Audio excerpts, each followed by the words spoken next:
morning guys. So punta na tayo mini farm.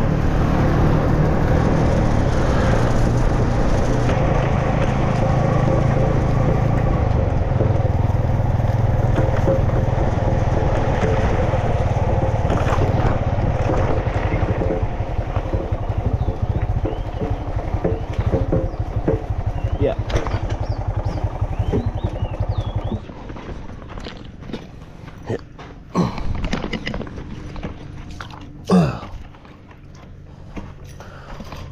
Ay. Yan o, good morning. Good morning, good morning. Isang mapagpalang umaga po sa inyo lahat mga master. Kumusta po kayo lahat? So, yung bagong flooring didiligan natin para mas tumibay siya. Ganun lang. Para hindi magbitak.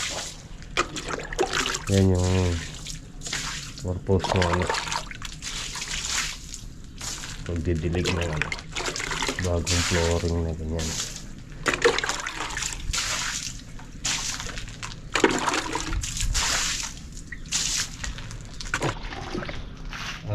Yun nga po pala, doon sa nag-comment na nagtatanong kung magkano yung nagastos dito para mapagpatayo. Bawa, yung mga gusto magpatayo na bahay kahit ganito lang kalaki, yan, actually yan, pwedeng ano yan, isang kwarto tapos sala na to. Pagka wala talagang lupa na ano, pag maliit lang yung sukat ng lupa mo, pwede na ganyan kalaki.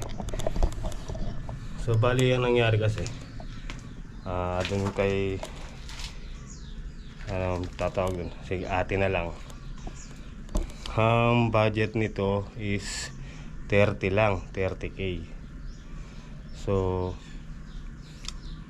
ang sukat nito yan, pag ganun G's yung lapad, tapos yung haba is 12, kaya 12 ba na siya, 12 by 10. Tapos ang materialis na nabili, yung inano namin nun is benching kong bakal. Depende po sa inyo kung anong bakal ang gusto nyo gamitin, may 9mm or 10mm. So kami nag 10mm kami kasi nga wala siyang poste, interlock lang siya mga master. Ayan, makita niyo sulok, diba? Kaya Tita Patricia, ayan tita, hindi po siya mabubuwag tita, hindi po siya mabubuwal kasi naka-interlock po siya, tapos yung bakal niya is buo siya na ganon. So yun, kaya wag po kayo mangamba Tita Patricia, hindi po yan basta-basta mabubuwal ng hangin o kahit anong bagyo pa, kasi isa pa ang ginamit natin bakal is 10mm. So yung mga magpapagawa, bawa ganyan lang kalaki, kung low budget kayo, pwede naman kayong gumamit ng 9mm tsaka 10mm. Bawa 15 10mm tsaka 10 9mm, yun pwede na yun. Tsaka 20 sakong semento, tapos isang elf na graba, tsaka elf na buhangin, tsaka 1/4 na graba. Yun po ang nagamit dyan. So pinagkasya lang namin yung budget kasi 30 lang yun, 30, pero malaking bagay na po kasi naitayo to. So yung ginamit na hollow blocks, yung sa akin po yung nandun, kaya hindi na po kami bumili ng hollow blocks kasi yung hollow blocks doon matagal na, December pa yun eh. So parang ano na siya, yung mga nasa taas na nakabilad is marupok na, kaya siya na lang ang nilagay namin dito para hindi na rin bumili ng hollow blocks, di ba? So malaking menos tong hollow blocks yan. Thank you so much po kay Tita Vanessa. So yun, tapos yung sukat ng lupa mga master is depende po sa ano yun eh. So ito 12 by 10, tapos lalagyan pa namin ng ano dito, pinakasala. Ayan, ang sukat ng sala niya is G's. Ayan, 10 feet po yan mula doon sa nakalyesa na yan. Kita niyo ba? Ayan, ayan, yesa. Ganun. Ayan. Ayan, natanggal ko na. Tapakan. Buto matigas na. Ayan. So mamaya po kay ate, mamaya sasabihin ko kung magkano lahat ng kabuuan na gastos nito. Kasi nandito na rin yung yero. Tsaka yung marine na plywood na panggawang bintana tsaka pinto. So mamaya update kita kung magkano lahat yung gastos nitong mini house. Hey, mini house. Didilig muna ako.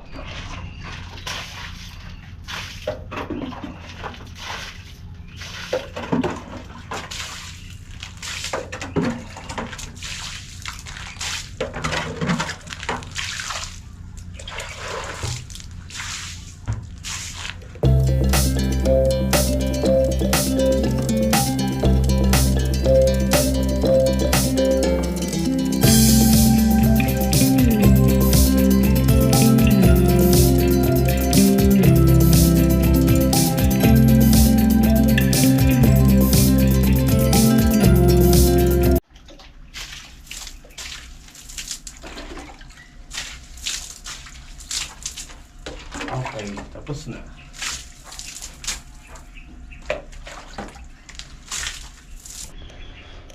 Yun o, basa. Buo, basa sila lahat. Para tumibay. Actually, dapat ano yan eh. Gusto ni tita, kawayan. So, siguro kung nagkawayan tayo, tita, hindi pa natin naitayo yung ganyan. Siguro kung kawayan na yung ginawa natin, hanggang sa araw na to is nagkakayas pa tayo o nagtatanggal pa tayo ng tinik.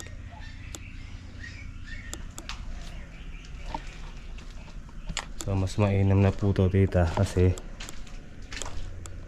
at least diba malalagyan ng pinto. Yung dito sa sala, yan, kawayan na po yan, tita. So kailangan talaga may isang ganyan. Ito yung anay kahapon, no? Ayun, no? Nakagawa na naman sila ng bahay. Oh. Buti pa yung mga anay, kabilis gumawa ng bahay, oh. Nagtanong kami. Pero doon sa nagtatanong, kung ilang buwan, wala pa. Hindi pa kami mabot sa buwan. Ano pa lang to? 7 days. Ayan, 7 days. Ayan, nakatayo na siya.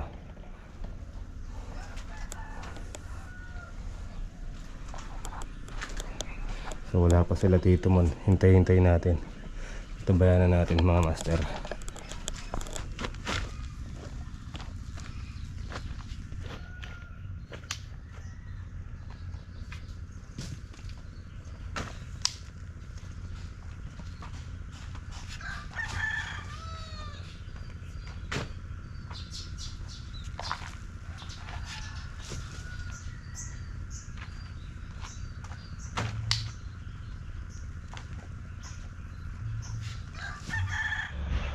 Alright guys, kape po muna tayo. And bali, napatag na natin yung sa harapan. Sa yung sa gilid doon, lagyan natin ng lupa. Para yung tubig dito gawi, hindi didikit sa pader. Para iwas tibag. Tibag! Alright, malinis na.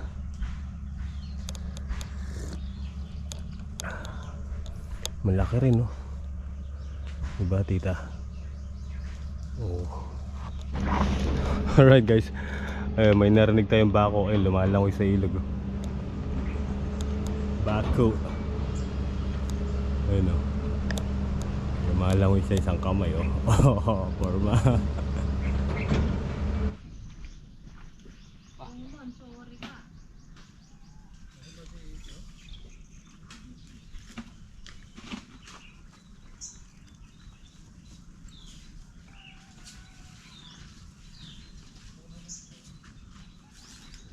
She's gone! Yeah. Abangan mo kita ngawang, Bab. Yan ang Shopee mo.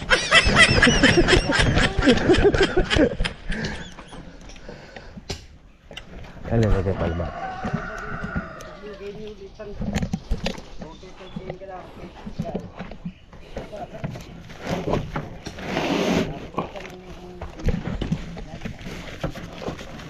Ito Shopee Bap.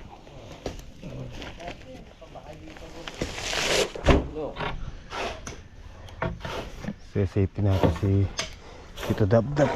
Naghahalo sa loob, mainit. Lagyan natin siya ng silong.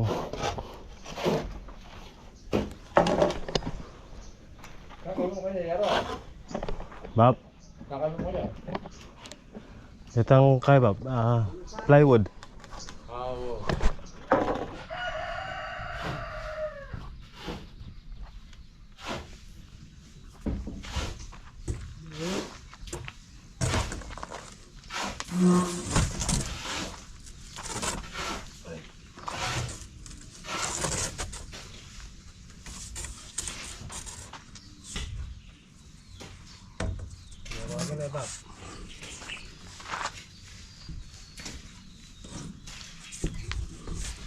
Tuntuang ganda.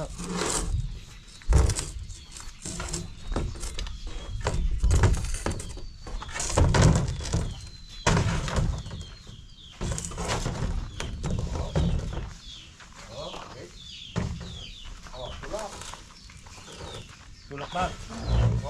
Ulit.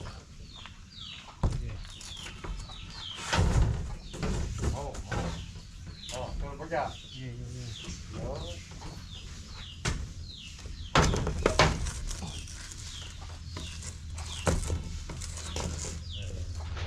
Oh, di ba? Malilim. Oh. Makakisami agad na, Bab. Di ba? Hindi na initan si Tito dito para pag naghalo. Oh, halo. Halo.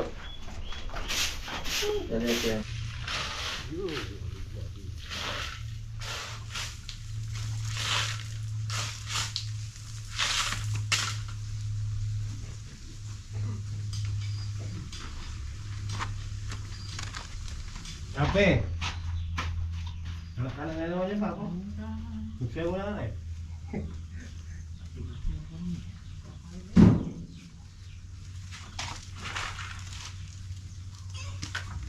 Ay, Shopee.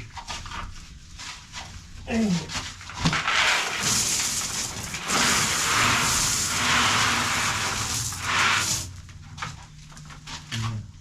Ilan ba, Bab? Ano yung kumain? Dayapan.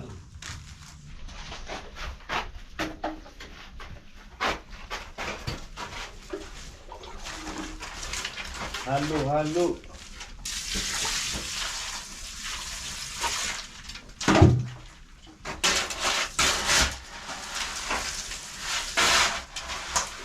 Ano kanya? Buta kayo pag-iwan namin kayo.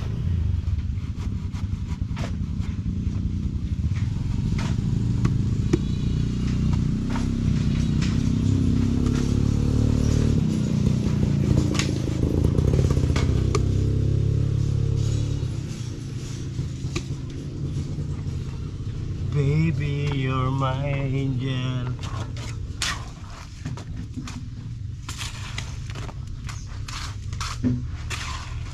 Angel, baby, angel.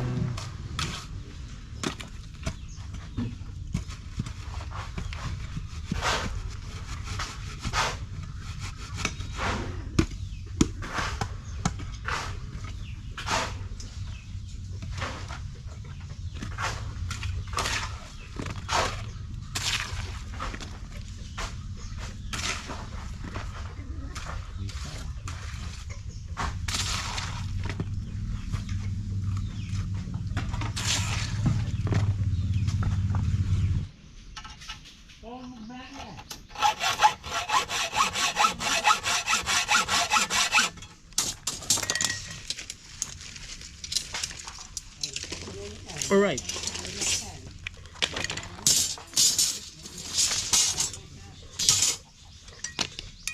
Tara, mama. Kape po tayo, kape. Ayan.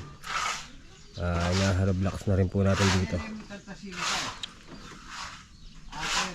para yung tubig naharang hindi pupunta sa loob. Tapos gawa na lang tayong paligi dito sa gilid, daanan ng tubig pag umuulan. Oh, game. Game the bop. Alright, ayan na.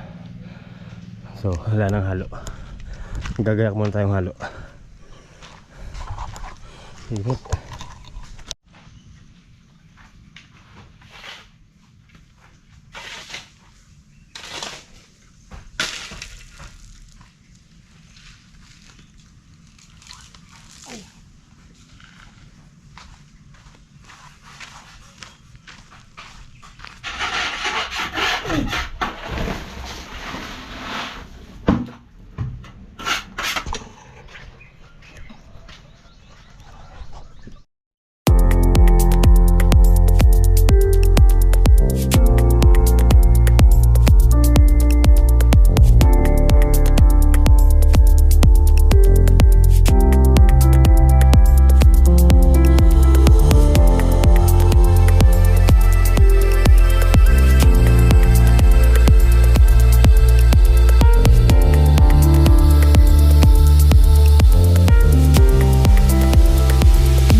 Pangamat, Meg.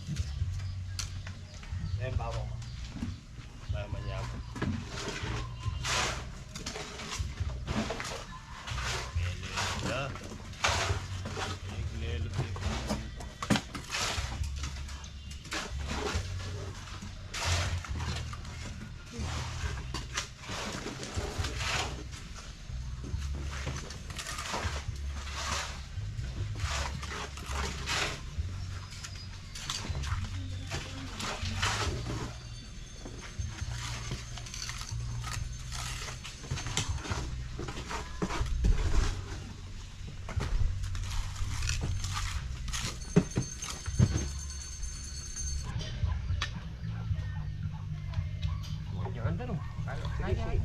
Okay.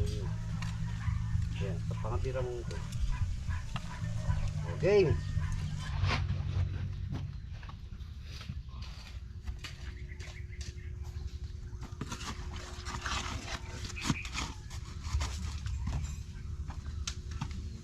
Ay, salang-sawa. Nibak.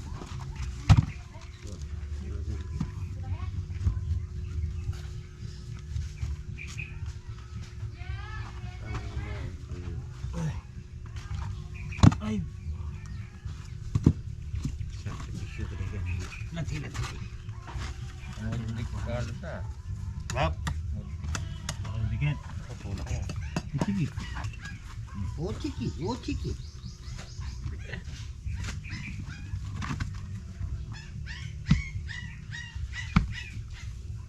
Ay, medyo lang gumang ko.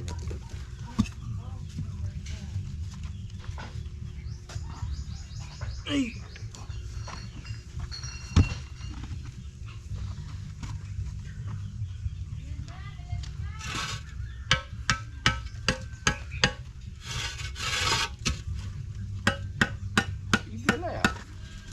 Biyan na lang. Ano ito kaya pag-carry paano ba tiberan yan? Ito masyadong meron lang.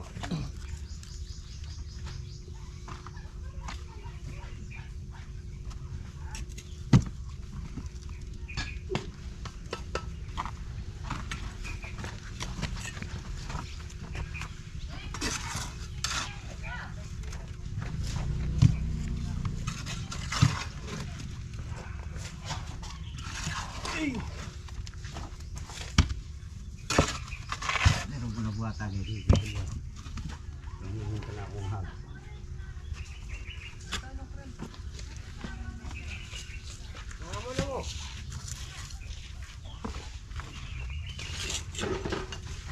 Lumulong ba?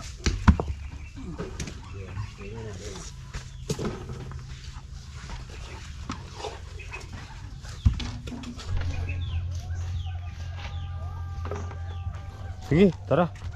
Milinda tayo, milinda. Mirinda na.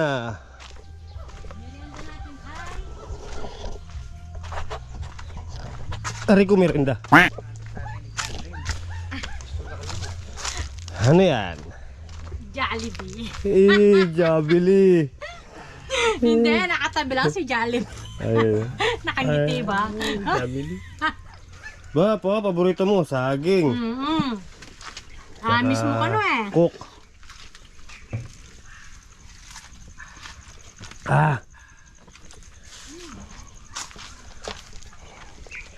Ay, kalisangan. Dito? Bakit?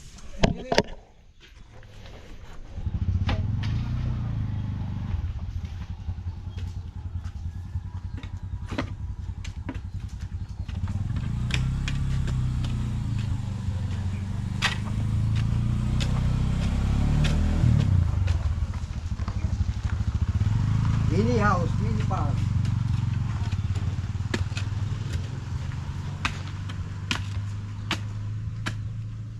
Balikan nila yun ang kaso.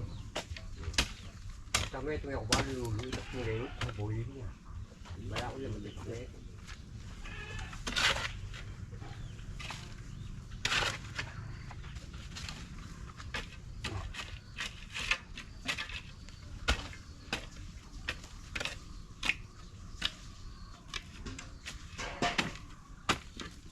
Lang yan kay ano.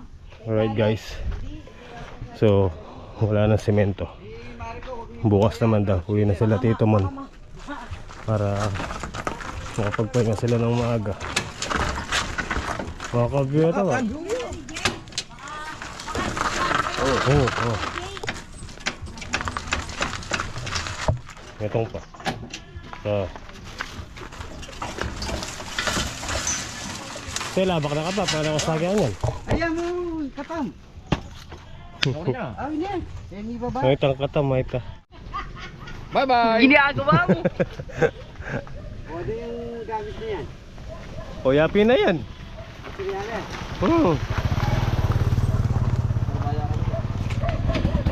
Bye-bye, Tong. Okay, Bob, ingat. Bye-bye. Bye-bye. Dito lang ka, bota manabol ah. Alright guys. So, ayun na po tita. Itutuloy na po namin yung balcony niya. Yung pinaka balcony. Dito yan. So, yun. Isang maghapon na naman po ang lumipas mga master. Clear naman lahat, clear. Nahanap ko lang baka may mga gamit na naiwan sa labas. Kasi ako'y magpapauwi na at hapon na rin po. Alright guys, so, nandito tayo sa mga papaya natin. Ayan, tuyo-tuyo na naman yung lupa mga master. Diyos me. So bukas siguro papatubig tayo. Agahan na lang natin para bago dumating sila tito nakapagpatubig na tayo. Yun nandito malaki na ito. Yun ang haba diba? Sa akin nandito yung unang tuyo. Ito yung solid yung bunga. Ayan, solid diba? So paano mga master, hanggang dito na lang po yung simple video natin sa araw na to. At maraming salamat po kay Tita Lourdes, yan, and syempre kay Ate Bu, Tita Maria, Tita Vanessa, yan, thank you so much po, mga tito. Tita Patricia, and siyempre kaya na yung nag-comment sa atin si Jeanette, ano yan, basta yun. Kita po tayo next upload, mga master. Hanggang sa muli, good night and I love you all.